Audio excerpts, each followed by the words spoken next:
Well, hello, everyone. Thank you for again being here for our updates with regard to what the state is doing to slow the spread of coronavirus here in Nebraska. As always, I will start off with our stay-at-home reminders. We're on day 13 of 21 to stay home, stay healthy, and stay connected.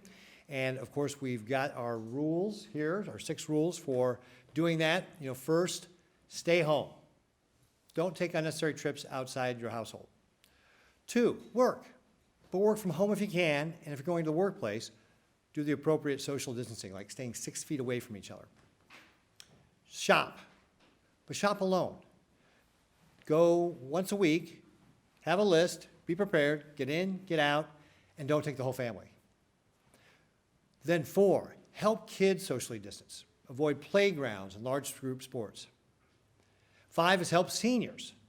Maybe you can run errands for them so they can stay home or do their shopping for them so they can stay home, but don't go visit them in a nursing home. And then 6 is exercise daily, but do it at home or with an appropriate social distance type exercise.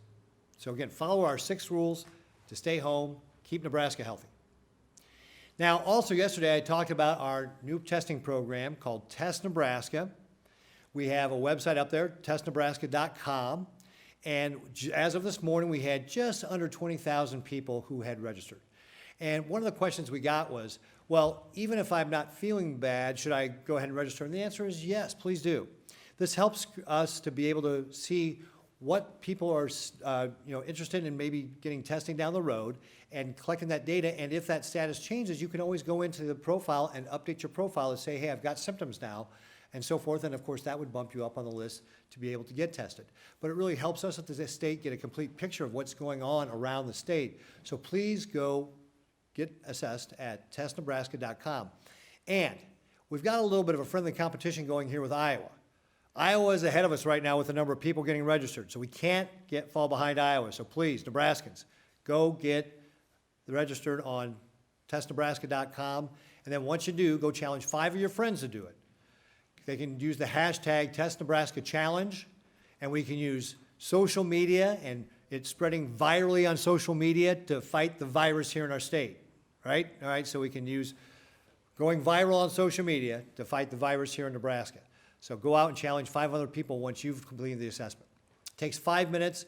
The data is kept in an encrypted database. It's only used for the state. It's not sold to anybody. So please go out and get the assessment. Go to testnebraska.com. All right, so getting into our program today. Today is Earth Day, and typically on Earth Day what we do is we recognize one of our farmer ranch families who really demonstrates what the Aldo Leopold Award is named after, Aldo Leopold. He discussed the land ethic, basically understanding that conserving the land was important for the long-term success of agriculture and for our state and just in general as well as our entire country. And our farmers and ranchers were the original conservationists because they wanted to pass on that family farmer ranch to the next generation. And so the Aldo Leopold Award really recognizes those farmers and ranchers who are really living up to that ethic, who are really going above and beyond to be that conservationist, to demonstrate that land ethic. And so normally we would have the farm family here. Today we're announcing it's Ed and Lita Olson from Craig, Nebraska and Burt County. They're going to be receiving a $10,000 check for the work they've done. They'll be receiving that at a later date, and obviously we don't have them here because we're doing all the social distancing, and we got the stay-at-home order, right, or thing going on. So we want them to stay home. We want them to stay healthy. We want them to stay connected. We'll catch up with them later. But the Olsons really have done a fantastic job. They've got about 845 acres. About 115 of those acres are in conservation, so they've got shelter belts, pollinator habitats, filter strips, that sort of thing. In the off-season, they plant cover crops like legumes or grasses to help the soil retain its moisture. They've been using no-till practices on their corn and soybeans for 20 years now. So they really are a great model for how our farmers and ranchers are the original conservationists and looking to take care of that land so they can pass it on to the next generation. And the Aldo Leopold Award is sponsored by the Sandy County Foundation, by Cargill, by NET, and by AFAN. So those are the main sponsors for the award, so we want to thank them for their participation. And this award actually recognizes folks in 21 states, our farmers, ranchers, and foresters. So we're very excited to be able to make that announcement today. Sorry the Olsons can't be here, but we will try and catch up with them at a later date. Next, municipalities. So I have been having weekly calls with municipalities to talk about the various issues. And we tend to break it up into the different classes of municipalities we have. Over 385 of them are a part of the League of Municipalities and work on a variety of different issues, and especially as we have rolled out these DHMs, they're on the front line of how do you actually implement this. And it's one of the things I talk a lot about when it comes to economic development. I say, you know, nobody comes to Nebraska to a generic place called Nebraska. They go to a specific community. Well, that's the same thing with regard to how these DHMs get implemented. They're not implemented in a generic place called Nebraska. They're implemented in people's hometowns. And it's our mayors and village board members that are the ones that actually have to implement the rules that we put in place. And so we've opened up this line of communication to be able to help them understand what our intent was behind some of the rules that we put out there, and for them to be able to implement that in their communities and communicate with their constituents. So today we've got Lynn Rex, who's the Executive Director of the League of Municipalities, to come up and address some of the issues that we've been talking about with our mayors. You know, it can range from anything with regard to, you know, what is the policy going to be around swimming pools to what are you flushing into your sewers, right? These are all very practical matters about how you actually run our municipalities. So with that, Lynn, I'd like to call you up and say a few words on behalf of our municipalities and some of the issues that they're dealing with. Thank you, Governor. Really appreciate the great job that the governor has done across the state of Nebraska in educating our municipal officials and others on what they need to do to meet the high priority of trying to stop the spread of COVID-19. This is extremely important, and with municipalities, that is the overriding COVID-19 concern. How to protect citizens, how to protect our first responders, our police officers, our firefighters, and others. For example, in municipalities, municipalities own hospitals, nursing homes, assisted living facilities. We're very concerned about the patients and the clients there. We're also concerned about the workers there and their families. So please keep them in mind every day when you think about the folks that are keeping us safe so that we can be working from home if possible, and those folks that are on the front line and what they're doing for all of us. With that, I have a few issues I'd like to talk about today, and the first one is extremely important because it deals with the leadership that adults need to be providing for kids. This deals with the use of parks and park equipment. So with that, let me just say that one of the things that if you need to sometime decide that you want to get some good rest, look on the CDC website. Lots of information there. And one of the things that you're going to find out is that there are lots of guidelines on the use of parks and park equipment. And I'd like to just review some of those with you. And it's very similar to what the governor talks about every day, which is social distancing, 6 feet. Make sure you're doing that. If you can wear a mask, please do that. Most importantly, if you're sick, don't go to a park. Don't go to a public park. Don't go to a private park. Stay home. And if you're really sick, then you need to call 911 and get assistance. But that being said, when you pull up to a park, if you find that it's crowded, maybe that's not the day you need to be there. In fact, you need to find a different day. The CDC website talks about the fact you should find a park that is close to you, so you don't have to travel a distance and you don't have to stop to get facilities and then have to worry about washing hands, going through all of that. And of course, always try to have some hand sanitizer with you in any event. I'm really proud of the way that some of the Lincolnites have been handling some of this. I live by Holmes Lake, and one of the things that I've noticed is that folks are doing a really good job social distancing, walking, wearing masks, doing that.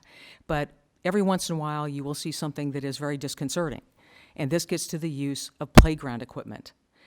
This can be very dangerous because the virus and the CDC website and NIH, the National Institute of Health website, will tell you that that virus can be alive, stable, if you will, for up to 2, maybe 3 days on plastic. The playground equipment, almost all of it, is plastic or metal. And even on metal, I was kind of surprised to find out it can even stay alive on metal for that long. And so municipalities are trying really hard to make sure that, first of all, it was signage, putting up signs, so that they could say, look, because of COVID-19, do not have your children on the playground equipment.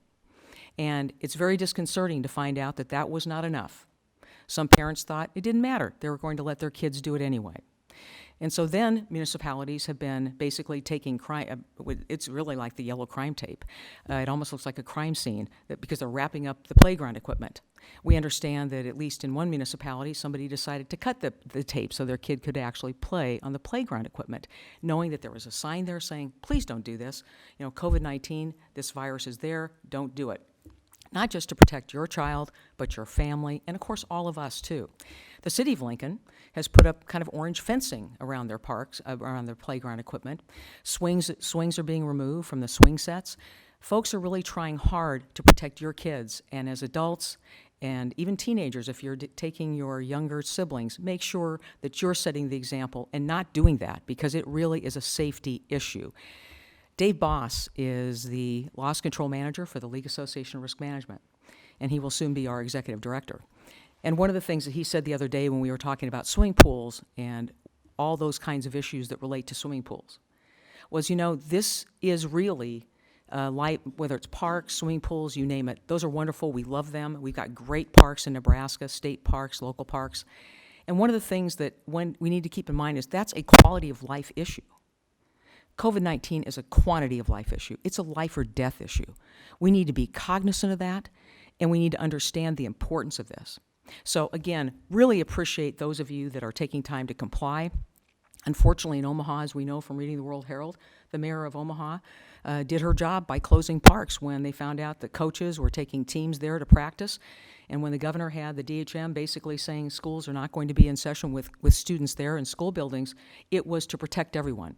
So you don't have 10 people right next to each other. You don't have kids doing that sort of thing. So in any event, we really appreciate your compliance. And one of the other things I like to talk to you about, and I'm kind of embarrassed I even have to share this with you, but we're having an issue about what you can and cannot flush and what your responsibilities are. So for those of you from the press, these are posters. They're blown up really big. I've got a bunch of them over here because I know you're all going to want to have them and post them in your home. But basically, don't flush these items. This is just common sense. Please don't flush paper towels, moist toilettes, baby wipes, those sorts of things. And there's a personal incentive why you shouldn't do it. Personally, you're going to be responsible for cleaning up a sewage backup in your own home. You're also, in many municipalities, you are responsible for the line that goes from your home to connect to the sewer line. And if that gets plugged up in some municipalities, you will personally pay to dig that up and unplug it. You'll pay someone to do it. I'm sure you won't be doing it yourself. But there's a cost to that.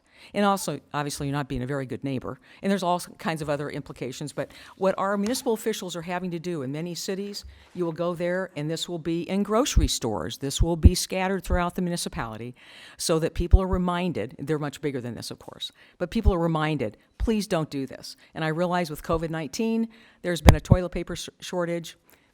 I understand the concept. I'm just telling you, please be cognizant of what the implications are. And by the way, almost all municipalities, we have 529 cities and villages, 380 of the 529 are villages. Almost everybody has an ordinance. There are penalty provisions for basically clogging up those municipal pipelines. So again, kind of sad that we're here talking about it today, because there are some really important issues. And I'd just like to close with I think one of the most important issues, which is we have so many Nebraskans that are now unemployed, that have lost their jobs, they're home taking care of loved ones because of COVID-19, or they're in quarantine, or maybe, heaven forbid, that they've actually contracted the disease. And I think it's so important to note that some folks are having trouble even paying their bills. Lash Chaffin is the utilities director and an attorney in our office. He does a great job. And he's written a policy, a moratorium policy, very similar, I'm sure, to what OPPD, LES, and other public utilities have, and private utilities. So with that, he sent that out across the state. Many municipalities have adopted that. If you are having trouble because of COVID-19 paying your bills and your utility bills, water, sewer, electric, gas, please contact your municipality. Don't just show up at City Hall, because some of them are locked because they're concerned about COVID-19.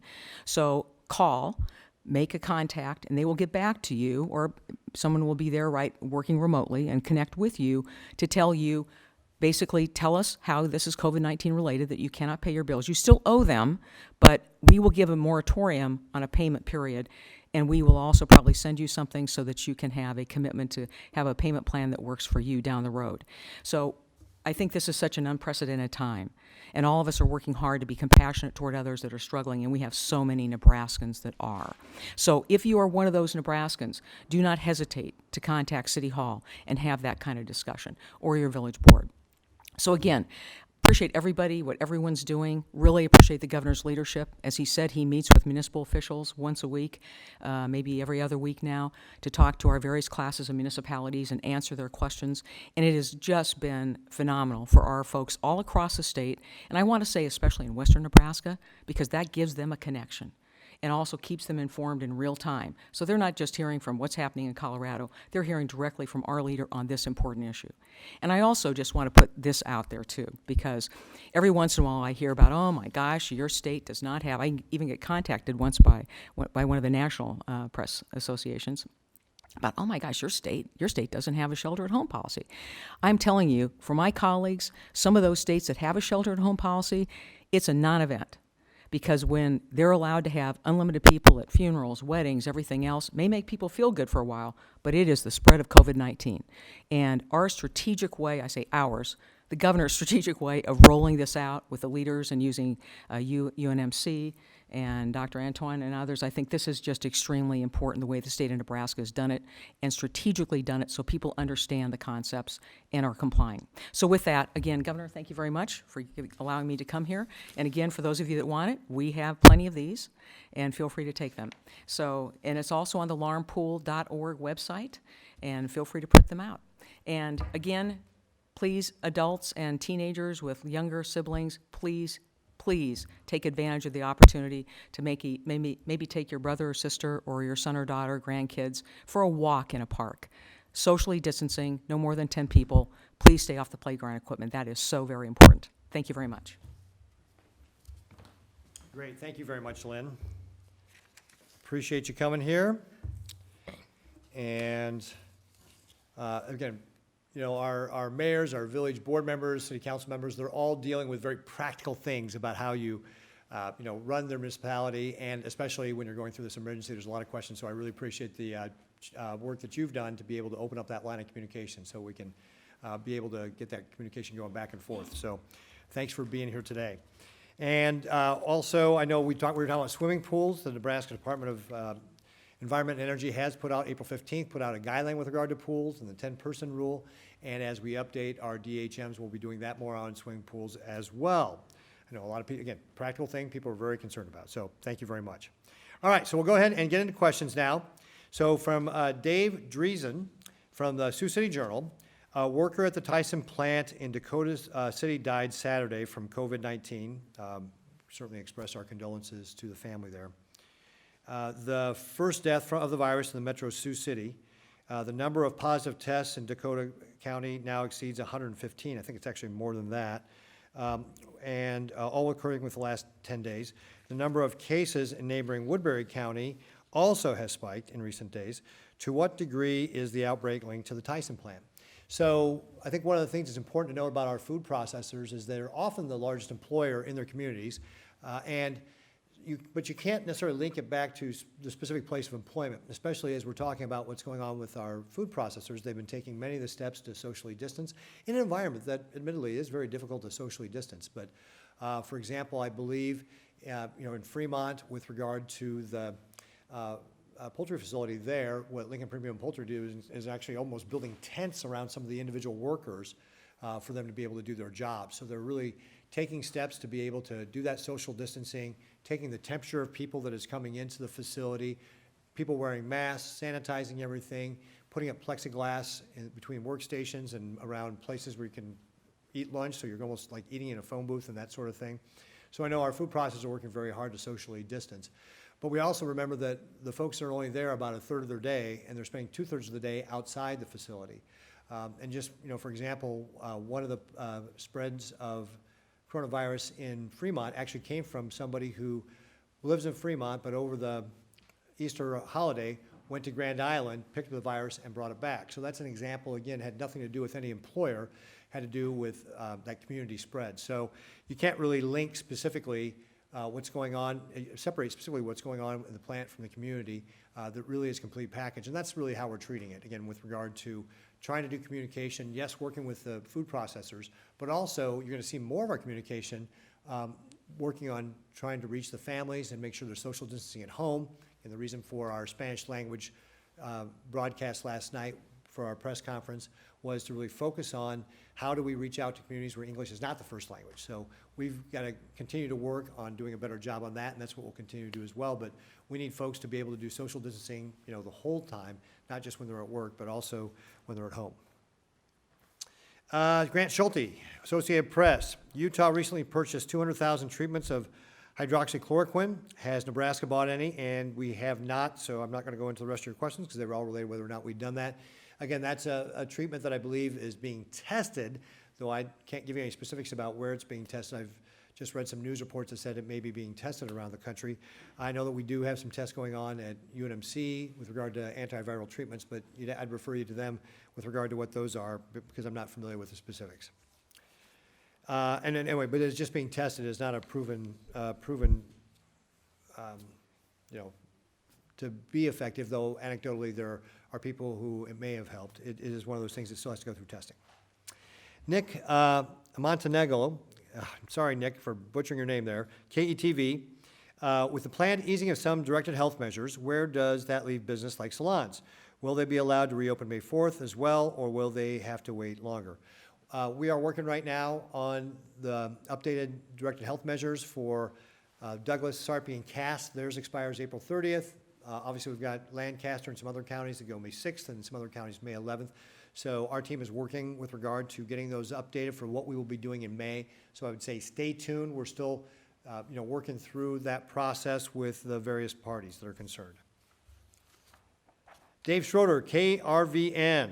On dental services, what kind of discussions are taking place that would lead to initial step of reopening dental offices?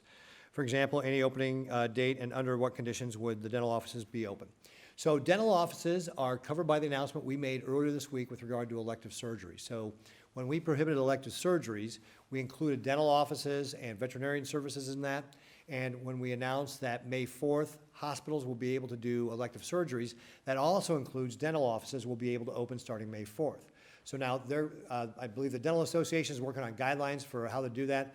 Obviously, dental offices are already familiar with how to take precautions with regard to operating and keeping people safe for both people who are working there as well as their customers.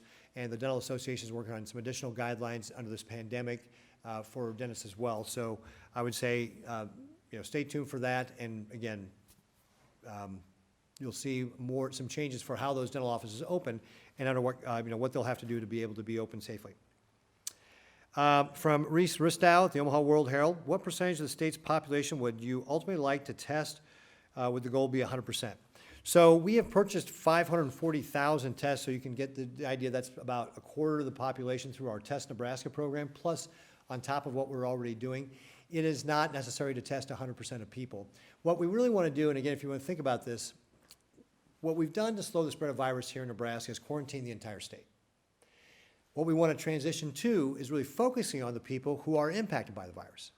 Now, Test Nebraska will help us do the assessment on folks, and as people are symptomatic, we will be able to ramp up the testing to be able to get to those folks. And really, ultimately, we want to test asymptomatic people as well, because we know that you can be asymptomatic while having the virus, but it also gives us an idea of how many people in the state are impacted by it. But ultimately, what we want to do is go from quarantining the entire state through our DHMs to focusing on quarantining the people who are impacted by coronavirus. So through the testing program, discover the people who test positive, get them isolated, and then go back and do the contact tracing so that we can find out who they've been associated with over the course, say, the last couple of weeks, and get those folks to quarantine as well. So that's when we talk about assessment, test, tracking or tracing are kind of the same thing. We're talking about folks doing the assessment on testnebraska.com. And again, folks, we can't fall behind Iowa, so go out, testnebraska.com, do the challenge, #TestNebraskaChallenge. So go out and get assessed. Then as we ramp up testing, we'll use those as part of how we're going to plan our testing to ramp up to those 3,000 tests a day. And then for folks that we discover are positive, we'll do the tracing or the tracking so that we can go back to everybody they've been in contact with and say, hey, you ought to be quarantining because you've been exposed. And that way we can shift from quarantining the entire state to really focusing on quarantining the people who've been directly exposed. So that's our plan, and that's how it's going to work. So again, not necessary to do 100%.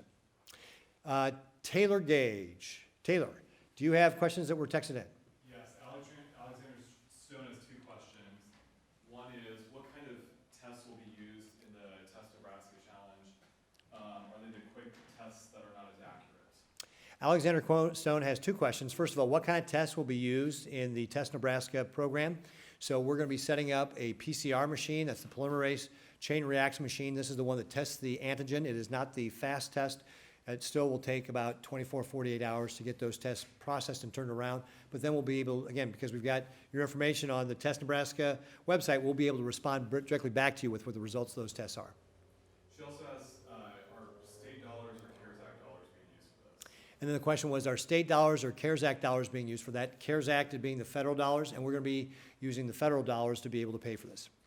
Julie Anderson from the World Herald says that the Washington Post reported that testing by the CDC is being done in Nebraska nursing homes, looking for asymptomatic cases. Have we heard about this? Where is it taking place? And are we getting some of the contact tracers from the CDC here? So the question was, Julie Anderson from the Omaha World Herald has read in a Washington Post story that the CDC was doing testing here in nursing homes in Nebraska looking for asymptomatic people. That may be happening. I'm not saying it's not happening, but I am unfamiliar with that. It has not come up on any of our daily calls that the CDC is doing that. But having said that, I know the CDC has also been here, in other ways where they don't inform me and gone to food processing plants and so forth. So it may be happening, but nobody's told me that it's happening.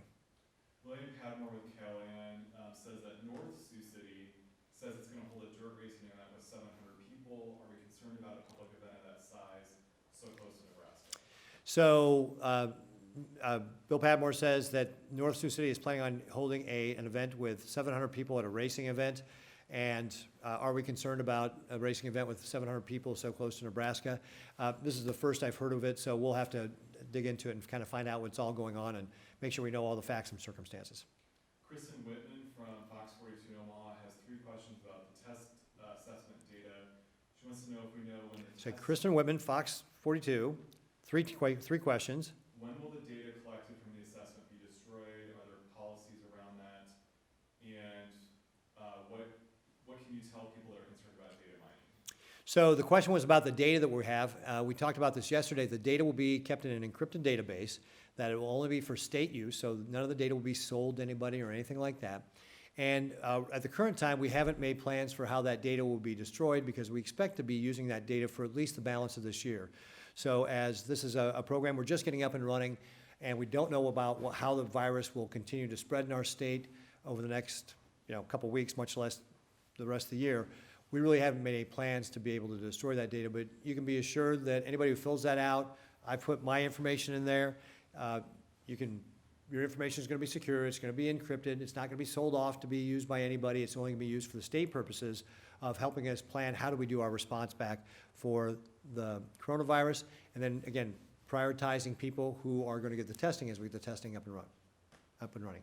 David Earl from KT wants to know if CARES Act money will be going to cities, and do you believe the federal government needs to work on a rescue deal for cities? So the question was, from David Carroll, is any of the CARES money going to go to cities? I think it's important to note that specifically with regard to the CARES Act, that federal act that the Congress put together, that that cannot go to fill any budget hole, whether it's a state, county, city. So that can't be used for anything like that. It can only be used with regard to how are fighting the virus. So with regard to maybe going to cities, that may certainly be a potential. We're waiting on CDC guidelines to be able to know how that could happen. And the second part of the question was? Do you think that the feds need to do a bailout for like? Oh, and should the feds do a bailout with regard to states? I think maybe a better solution would be actually taking the money that they've given us already and allow us to have more flexibility with that might be the way to be able to go rather than creating a whole new other budget with a whole bunch of other more spending.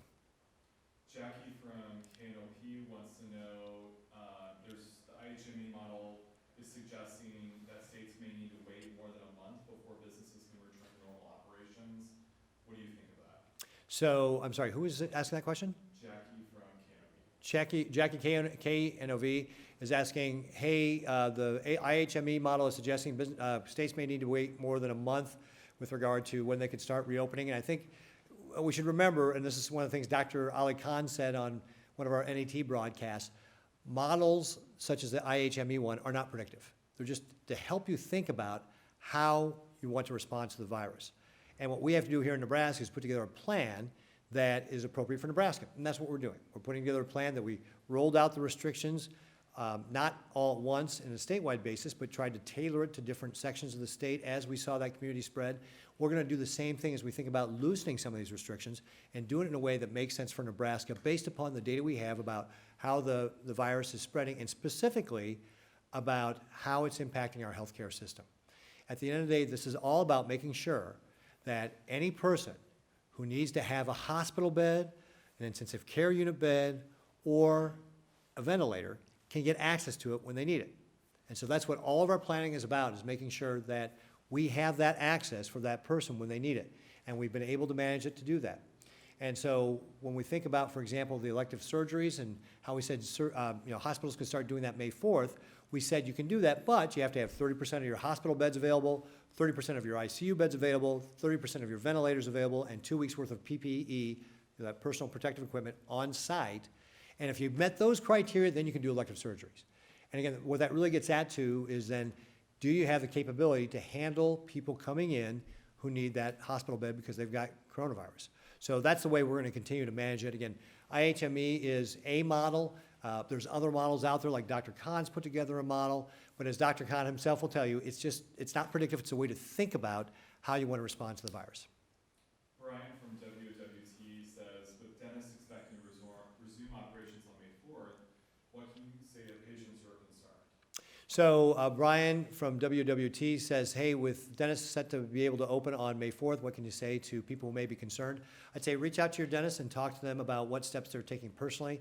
As I mentioned, the Dental Association is going to be putting out guidelines with regard to how dentists should operate. I think contact your dentist. You're going to have to call them anyway, right, to make that appointment.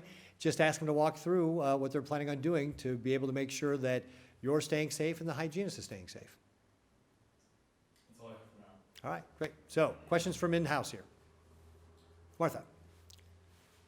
Governor, you said often, in fact, you just said a couple minutes ago, that the goal is to keep from overwhelming the healthcare system. Why isn't the goal to minimize death and serious illness? We're seeing, as of yesterday, 42 deaths in the state. The number is going up significantly. We have almost as many deaths in Hall County as we have in Douglas County, which probably reflects the outbreak in Hall County. Why isn't that your goal? So the question from Martha is, well, you've talked about how the goal is to preserve the hospital space, but why isn't it about minimizing the number of deaths, for example? And the answer is because this is a virus. We can't stop the virus from coming. It's like the flu. We have a flu season every year, and none of us has any immunity to this virus. So we can't stop the virus from coming, but what we can do is make sure that anybody gets the virus can be able to get that hospital room, that ICU room, or that ventilator. And in fact, if you talk to this with our experts, like, say, Dr. Lawler, who was one of the people who advised us on this, or Dr. Cradaville, or anybody else, what they'll tell you is what they've told you, right? What have they all told us? We're about flattening the curve. We're about taking that peak down and spreading it out. But they'll also tell you it doesn't necessarily change the area underneath that curve. And what they mean by that is it doesn't necessarily mean that fewer people will get the disease. What it means is that you will spread that out over time so that the people who do get it can get that hospital care. That's what we can control. We can control how many people get it so that we can make sure we can take care of them once they get to the hospital. But again, this is a virus that we cannot stop because it's a virus, just like the flu. If we could stop the flu, we would have stopped the flu. But we can only take steps to mitigate the flu, and that's only, partially successful based on the vaccinations we have. At the end of the day, what we can control, though, is to make sure that everybody who does get this can get that hospital room, get that ventilator, get that ICU room. But you can with the flu by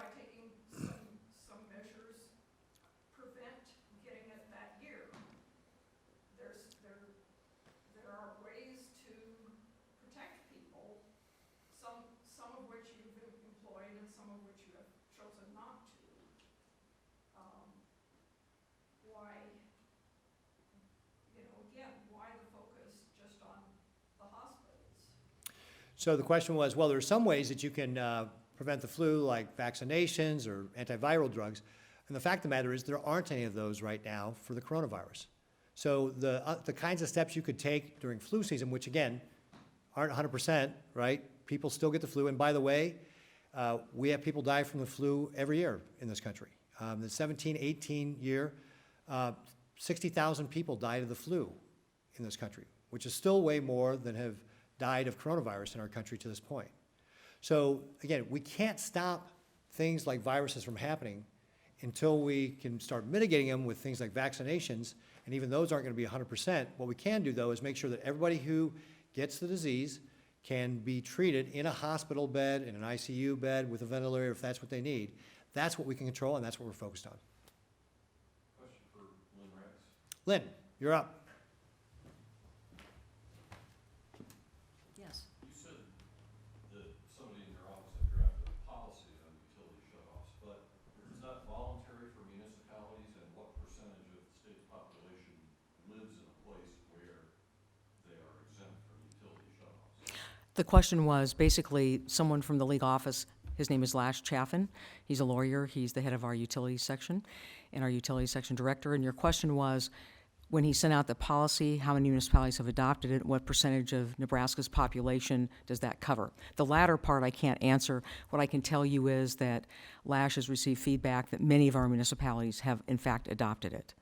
And our folks are being extremely compassionate toward those who are unable to pay their bills. In addition, and I'm not an expert on the SBA programs, but Fred, I do know that there are a number of programs that individuals can access, and certainly the unemployment comp system, lots of ways in which they can access to get additional funds if they want to do that. But there are some people that are literally so strapped they can't make those payments, and municipalities across the state are being very compassionate toward them, and should be. Well, it's up to the individual. It is. It is not a mandate. Yes. And I think one thing that speaks well of our cities and villages is that if there were complaints, we would be hearing them. And we have not been receiving complaints from citizens or others. But thank you for the question. We have a question from Okay, before you get to that, Taylor, and I would just echo, no, go ahead, Lynn, you're good. I would just echo, and certainly we may have, typically we would hear in our office as well, and I don't recall seeing anything coming across my desk or anybody making me aware that people are concerned because they were getting their utilities shut off. So I would echo that. I think the municipality is doing a great job in working with people. And I've got, of course, also just remind everybody, even if the municipality is not cutting off your utilities, you still will owe that bill at some point. So this is not a get out of paying the bill card. It is a, hey, we're deferring the payment until we get the economy back up and running and you get your job back and that sort of thing. Taylor. Mona from the Custer County Chief asked, if someone registers on Test Nebraska, how will they be contacted and how do they know the contact is real? Mona on Custer County Chief asks, hey, if somebody registers on the website and how we're going to contact them, typically we're collecting your phone number and that also, I believe, email address as well. Yeah, we're collecting email address. So we'll probably reach out to you one of those two ways to be able to schedule an appointment for you. And so that's how you'll know it's real. If we're scheduling an appointment for you, we're not going to be asking money. You're not going to have to pay for anything. So if anybody says they're with Test Nebraska and they want money from you, do not give them any money. It's not about money. All this is free. It's being paid for by the state. What they will do is just contact you to be able to schedule an appointment to come in and get tested, and then respond back to you with what the test results are, and I believe that will be by email. Do you have anything else there, Taylor? Jim at KTV wants to know if you've worn a mask. Jim at KETV wants to know if I have worn a mask. I have worn a mask in certain situations, but typically my job involves communication, so I am typically not wearing a mask when I'm here talking to folks.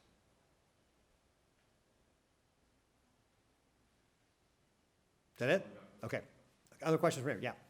For the Test Nebraska, you said the goal is to quarantine people as opposed to the DHM to quarantine the state. Could you take it a step further and say the amount of people who fill out the assessments could have a direct impact on how quickly restrictions get lifted as opposed to if less people could take longer? So the question was, will the amount of people who register to get assessed on Test Nebraska directly relate back to the DHMs? In an indirect way, that's probably true, because the more that we can do The more that we can collect data with regard to what's going on in the state, that will help us make better decisions. And of course, we're going to make decisions based upon being conservative with regard to the healthcare system. So again, we're going to be looking at how many hospital beds are being used, and so forth. So again, if you look today in the state, we're doing very well. Over 40% of the hospital beds are vacant. Over, I think it's 46% of the ICU beds are available. 76% of the ventilators are available in the state. So we have a lot of capacity right now in the state of Nebraska, and that's because we were very conservative with regard to these DHMs that we put in place, over a month ago now. So if we got more and better data, that will allow us to make better decisions about how we roll out those DHMs. Yeah. Governor, we just had a couple people message us today asking when they're going to get unemployment checks. Have they been waiting 5 to 6 weeks now? Do you know when they might get those? So again, the question was, people are emailing saying, hey, when am I going to get my unemployment check? And again, the system has been such that we have had so many people register, more than we've had in the last couple of years combined, that we're working to get those through as quickly as possible. The goal we have is to get 75% of those done between 21 and 28 days. So if we discover that maybe something's not been done properly, I know we had some issues where we had some unemployment folks were not getting processed. We're working on getting on that and fixing that and getting it out the door. But I would say just the other thing is a lot of patience, because we're going through a lot of these applications. I know it's tough and people need those checks. We're trying to do the best job we can. We're bringing on more people to be able to do it. We've contracted to bring on an additional 150 people from outside state government to help us be adjudicators to get these processed. But it is going to take time, and I would note that some states like Connecticut are taking 40 days. Their target's 40 days to get these checks out.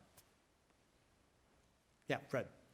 Governor, when you started talking about quarantines early on, it was for people who had traveled to out-of-state spots that are hot spots, people that had been exposed to somebody, people that maybe had symptoms.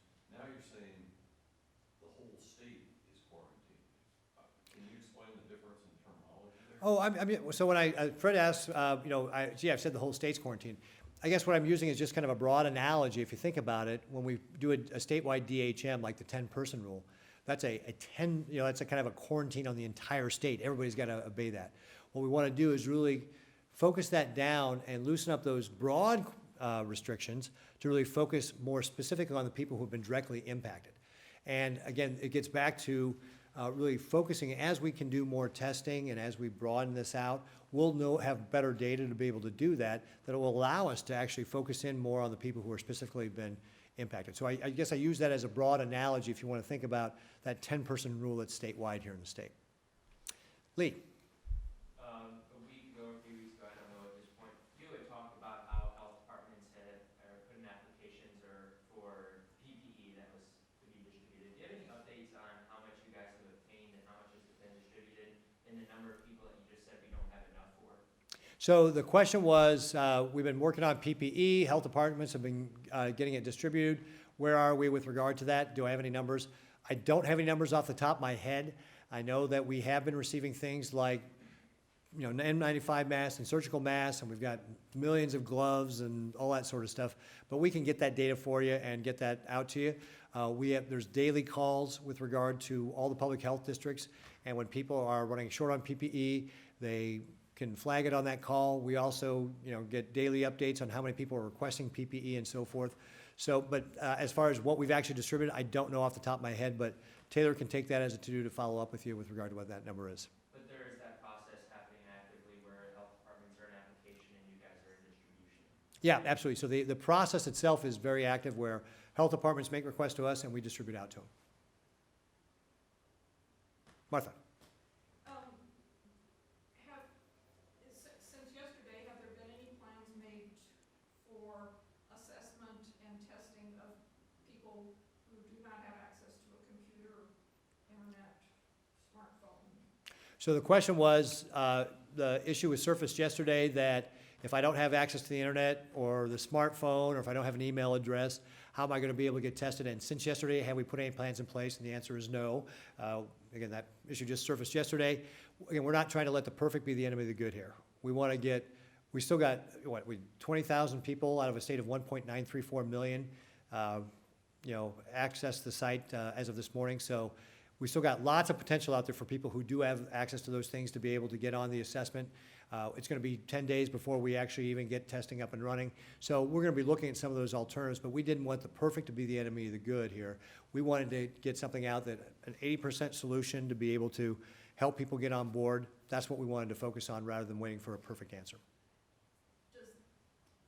And by the way, if you've got, again, if you don't have internet access and you're one of the folks who may be symptomatic, or you present to a hospital, or you've been exposed, you're still got access to the testing that we do through our regular testing. So nobody is being harmed by this, because right now, we're testing anybody, whether you've got internet access or not, and that's still available. That's not changed, that part's not changed. This is kind of a testing program on top of that. But doesn't this run the risk that you miss a particular group of people, because there would be the folks, the low-income folks who can't afford this, perhaps some of the immigrant communities, perhaps some of those meatpacking workers? So the question was, is there a risk you miss some people with this? And I think, yeah, there is a risk that we miss some people until we have that solution to be able to do it by another system besides just using the website to be able to do it. But again, that's where we have alternative members, other ways to test people, you know, currently using the Public Health Lab or UNMC. And then we're also exploring other ways to get testing too. So on Monday, the federal government gave us a list of all the labs here in the state with all the machines that might be able to be used for testing coronavirus. The Department of Health is right now following up with that to see what we might be able to do. So there are other alternatives out there. Again, not that we want to ignore looking at another solution, but we wanted to get a, you know, solution that would work for the majority of people out there, because that's still more of a benefit to us than doing nothing at all. Yeah, Lee. In yesterday's press conference, we talked about how Utah is kind of the inaugural place that has kickstarted this. Do you know if those locations had applications for their workers at their pop-up tents, I'm gonna call them, across the state? Or you said National Guard would kind of be facilitating early on, but who are the core workers that will be working across the state to kind of facilitate that operation? So the question was, as we roll out the testing, who are going to be those core workers? And as I mentioned yesterday, we'd probably get the first tent up and running with the National Guard, because we've got them readily available. But then we'll have to go do our staffing to staff up those pop-up tents that will travel around the state and do that testing. So we'll have to develop our own organization to do that, and we're in the process of setting that up. Yeah, Lee, go ahead. Another follow-up on that. In the next 10 days, 9 days now, I guess at this point you could say, is when you're anticipating that process to start. Are you going to be asking for local health departments to say, we can use one here, or who's making that decision of, this is where one needs to be placed and this is another area kind of thing? So the question was, when we start doing testing, how are we going to make those decisions on where we're going to do the testing? And we'll put together an entire testing plan, and part of it, frankly, will be driven by people filling out the assessment. So if you are interested in having increased testing in your area, that's another good reason why you should go and fill out that assessment, because the more data we have from specific areas, that will help us determine where we want to do that additional testing as we go around the state. And as I mentioned, again, what we're going to focus on first, our top priority is going to be people who are protecting us. No different from when we started out with this, but it'll be, you know, our healthcare workers, first responders, police, firefighters, EMTs, and so forth.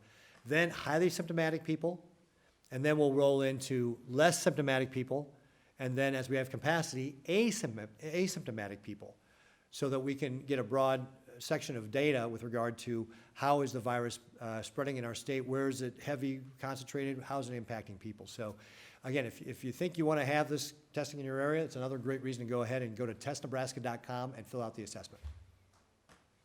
Time for a couple more questions. 2 more questions. Yeah, go ahead. Another one then. You talked maybe last week about the SBA or I'm confused. SBA. Well, I did talk about the SBA. Okay, but in regards to the Congress passing a new round of SBA funding, has there been any progress made that you know of in terms of reapplication, or if that has even been? So the question was, with regard to the SBA, has there been any progress with regard to whether people will have to reapply, will their old applications count? And I don't know the answer to that. Taylor, did we get an answer back from the Banking Association on that? No, we probably won't know until the bill's signed by. Again, we probably won't know until the bill's signed by Congress to know the exact details of the law, so that's probably up to Congress to be able to make that determination. So Don't have an answer for you on that one yet. Okay, last question, Martha. Yes, the announcement you made earlier about elective surgeries, have you put out an actual directive or order on that yet? Okay. If not, when will you do that? So the question was, with regard to our announcement, with regard to elective surgeries, beginning again on May 4th, have we issued a directed health measure? Dr. Antonio, I don't believe we've done that yet. It's still in progress, but obviously we will do that before the May 4th timeline. So I don't have an exact date to give you, but we will be doing a new directed health measure specifically around that. However, right now, almost everybody knows, as Dr. Antone informs me. Well, again, I kind of gave you the broad guidelines, and then as far as how specific hospitals implement that, so the 30, 30, 30 plus 2 weeks of PPE, that's not going to change with regard to our guidelines on those elective surgeries. But hospitals have their own guidelines and will be developing their own guidelines with regard to how they will roll that out or implement it. So, for example, which elective surgeries or which patients they will take first and prioritize, or how many of those they will do. The hospital systems themselves will work on those guidelines. All right, folks, again, thank you very much. Appreciate everybody coming in this afternoon. We'll see you back here at 2 o'clock tomorrow. And remember, 5 p.m. tomorrow, we will have the Spanish press conference again. And then on Thursday night, tomorrow night, 8:30 to 9:30, NET will be there. Thank you all very much. And again, I just want to say thanks to all the Nebraskans who are working to slow the spread of coronavirus here in our state. We'll see you tomorrow. Thanks. Thank you, Francis.